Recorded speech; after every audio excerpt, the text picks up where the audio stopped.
Jadi baru-baru ini terbit sebuah buku yang ya saya bilang sih hebat ya. Judulnya Physics of the Future, Fisika Masa Depan. Itu ditulis oleh Profesor Michio Kaku.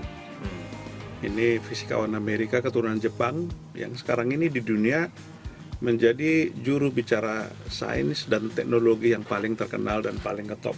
Michio Kaku namanya ya. Ya. Jadi sebagai fisikawan fundamental, dia salah satu pionir dari apa yang disebut teori string belakangan ini dalam fisika. Itulah apa namanya perbincangan mutakhir dalam fisika teori ya. Nah, dia salah satu.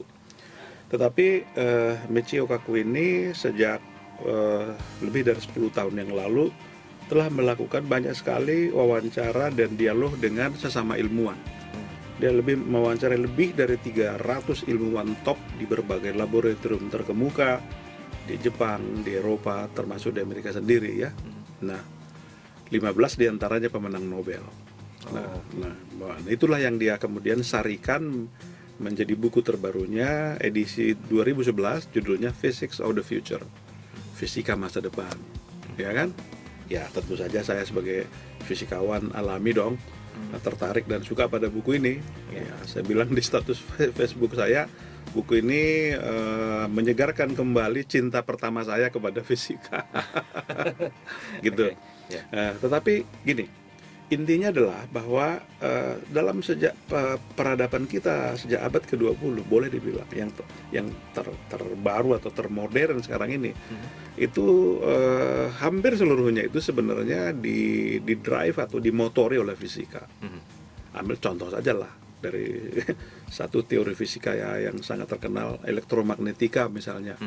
Itu menyediakan kita listrik, kemudian elektronik. Nah, ini abad komputer sekarang, itu semuanya dari situ saja. Dari situ saja, ya kan?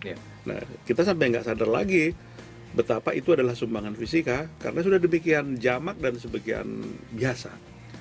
Yang perlu segera kita garis bawahi adalah dialah sebenarnya penggerak perekonomian baru, ya, sains, teknologi, informatika, seluruhnya itu menjadi sumber ekonomi baru di abad ke-20 ini.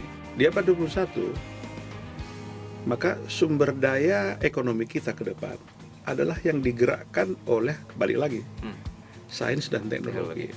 Ambil contoh sederhana. Indonesia ini adalah gudang energi.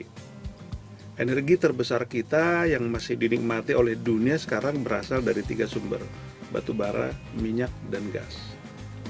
Ya, BMG sering saya sebut. BMG ini masih merupakan sumber energi global kita sebanyak 85%. Bayangkan itu.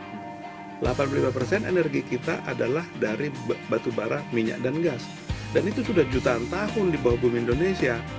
Tapi itu barulah bisa digali sesudah ilmu dan teknologi datang menggalinya.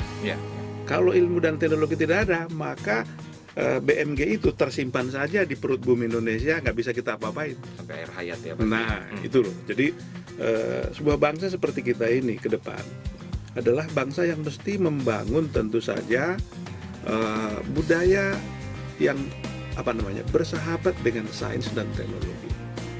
Kalau belum betul-betul kita bisa menjadi bangsa yang ilmiah, bangsa yang saintifik dan teknologis, kita belum bisa seperti itu. Seperti misalnya kalau dibandingkan dengan Singapura saja kita tertinggal jauh. Tapi paling tidak kita mesti bersahabat, mesti friendly. Jangan melawan gitulah. Akan kemana-mana kita kalau bangsa kita mengembangkan kultur yang anti sains, anti teknologi, gitu kan? Nah itu. Jadi